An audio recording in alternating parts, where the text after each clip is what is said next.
1만원 팔면 4,500원 떼어갔다. 혁신을 외치던 쿠팡의 민낯이다. 라는 뉴스의 제목입니다.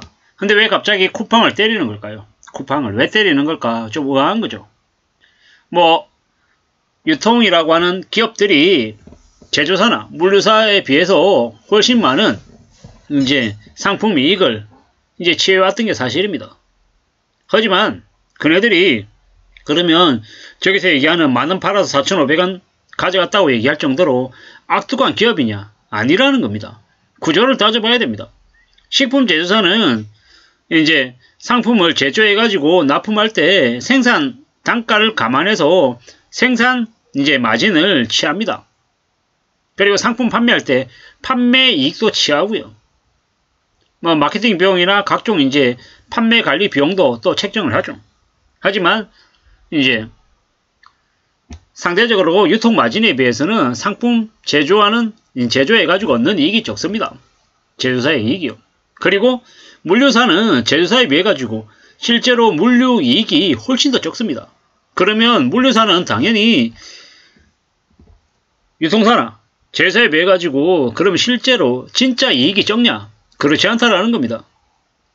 물류사는 이제 물류 이제 활동을 하고 이제 확정된 이제 수익을 가져가는 거고, 제조사는 어느 정도 안정적인 제조 인재를 좀 조절해 가지고 이제 물건을 납품하면서 그나마 이제 덜 안정적인 이제 이익을 취해가는 거고, 유통사는 물류사나 제조사에 비해 가지고 훨씬 더 많은 이제 리스크를 안고 팔기 때문에 만원 팔아서 4,500원 떼갔다라고 하지만 실제로 쿠팡이 그러면 마지막 파이널 이익이 뭐 1,000원 되냐고요?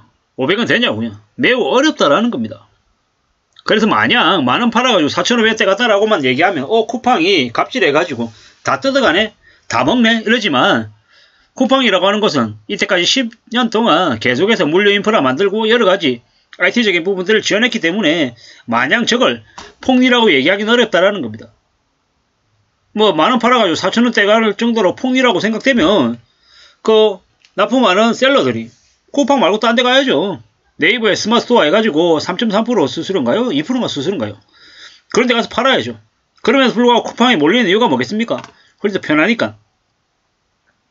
이것저것 뭐 많은 이유들이 있다라는 겁니다. 판매액의 절반을 수수료로 내라. 중소셀러들에겐 개미지옥이다. 이건 결국은 중소셀러들을 더 이상 이렇게 육성하지 않겠다라는 쿠팡의 의도가 있는 거죠. 근데도 소상공인들은 더욱더 입점하려고 얘기한답니다. 그리고 유통망이 약한 중소업체들은 종속될 우려가 있다고 얘기하고 장기적으로 기업 경쟁력 저하 될 수 있다고 얘기하죠. 일정 부분 맞는 얘기이기도 하겠지만 누군가는 쿠팡이라고 하는 플랫폼을 이용하고 또 누군가는 쿠팡이 안 맞다고 생각해서 빠져나오고 각양각색이다라는 겁니다. 다만 대한민국의 유통 전체에서 쿠팡이 예전에 비해서는 이제 점유율이 되게 높다 보니까 예전에 비해서는 힘이 더 세졌다라는 게 사실인 거고, 그러면 그렇다고 해서 셀러들이 그러면 쿠팡이 아닌 곳에서는 생존하지 못하냐? 쿠팡에서만 무조건 플레이해야 되냐? 꼭 그런 건 아니라는 겁니다. 무슨 얘기를 드리고 싶냐면 상황에 따라서 언제든지 셀러들은 여기저기 나름의 선택을 할 수 있다라는 거. 그렇기 때문에 무작정 뭐 셀러들은 약자고 쿠팡은 무조건 갑이다. 이렇게 보는 거 조금 말이 안 맞다라는 겁니다. 뭐 마냥 그렇게 보고 이제 판단하는 건 조금 무리가 있지 않나라고 생각합니다. 물론 쿠팡이 뭐 잘못하고 있는 부분이나 뭐 갑질하고 있는 그런 부분이 있으면 혼이 나야죠. 특히나 쿠팡 뭐 물류 일하고 있는 쿠팡 배송기사들이 업무 이제 강도가 되게 빡세죠. 엄청납니다. 이제 그런 것들을 이제 따져볼 때 상대적으로 좀 그런 부분 관련해서 너무 관련한 리스크나 이런 것들은 좀 바로잡을 필요가 있다. 제재가 필요하다. 이런 말들은 분명히 필요합니다. 하지만 단순하게 상품 파는 상품 이제 수수료 마진 이런 것만 가지고 쿠팡을 나쁜 기업이다라고 얘기하기는 조금 어렵지 않냐라는 겁니다. 그럼 백화점은요? 홈쇼핑은요? 대형마트는요? 그네들이 가져가는 마진이나 뒷단에 있는 뭐 물류, 뒷단에 있는 상품 이제 볼륨 리베이트나 뭐 여러가지 부분들 따져보면은 꼭 쿠팡만 나쁜 곳이고 나머지는 다 착하거나 이러지도 않다라는 겁니다. 어쩌면 저 뉴스가 쿠팡만을 타겟으로 해가지고 좀 때리는 그런 느낌이 좀 드는 것도 사실이다라는 겁니다. 쿠팡이 생각보다 많은 혁신들을 일으켰습니다.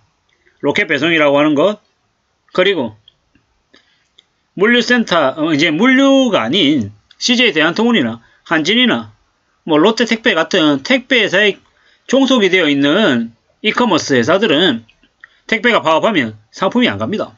하지만 쿠팡은 자체 물류망을 가지고 있죠. 택배, 쿠팡 이제 배송기사들이 있기 때문에 물류회사가 파업을 해도 쿠팡은 영향을 안 받습니다. 되게 혁신적인 거죠. 한때 이제 물류회사들이 쿠팡을 엄청 견제를 많이 했습니다. 근데 이랬든 저랬든 우여곡절을 견디고 쿠팡이 나름의 물류 관련한 부분에서도 혁신을 일어났던 게 사실입니다. 비주류였기 때문에 주류회사인 CJ 대한통운이나 한진이나 롯데 같은 택배회사가 하지 않았던 것을 쿠팡이 했다라는 거죠. 물론 지금은 이제 또 기득권이 돼서 쿠팡이 대리 견제를 받아야 되고 혼나야 될지 모르겠습니다만은 뭐 이래저래 언제나 혁신과 새로운 시도를 하는 이들은 제일 앞단에서 두드려 맞을 가능성이 크다라는 겁니다. 그게 아마 지금은 쿠팡인 것 같다라고 생각을 합니다. 앞으로 우리가 살아가면서 더 많은 기회도 있을 것이고 견제도 있을 것이고 뭐 여러 가지들이 많을 겁니다.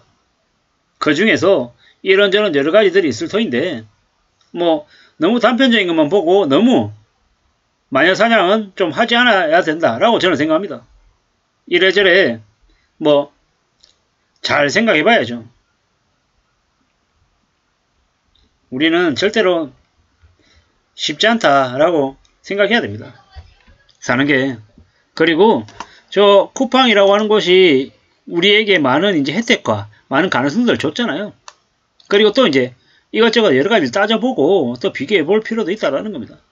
여기에 이제 주요 유통업체 실질 수수료 쿠팡 21%, 홈플러스 18.5, 이마트 18, 16.6 이렇게 얘기하는데요. 좀 잘 생각해 볼 필요가 있습니다. 한때 홈플러스나 이마트나 롯데마트 얼마였습니까? 30%, 35% 막 그랬어요. 지금은 안 그렇지만 뭐 이것저것 이렇게 단순하게 이렇게 수수료만 비교해가지고 하기는 조금 어렵다라는 겁니다. 이래저래 뭐 그냥 겉으로 보이는 것만 가지고 단순하게 쿠팡이 폭리를 많이 취하네 이렇게 얘기하기 어렵다라는 겁니다. 홈플러스, 이마트, 롯데마트 오프라인과 이 쿠팡이라고 하는 이제 고가 비교하기에는 조금 비교 대상이 좀 안 맞다라고 생각합니다. 참 이래저래 잘 따져봐야죠. 뭐 쿠팡 독과점이다라고 얘기하는데 뭐 두고 봐야죠. 앞으로 쿠팡이 너무도 잘 나가고 또 쿠팡이 또 많은 것들을 또 폭식하면 또 견제가 또 들어올 수밖에 없다라는 걸 또 아마 우리는 알아야 될 것 같아요.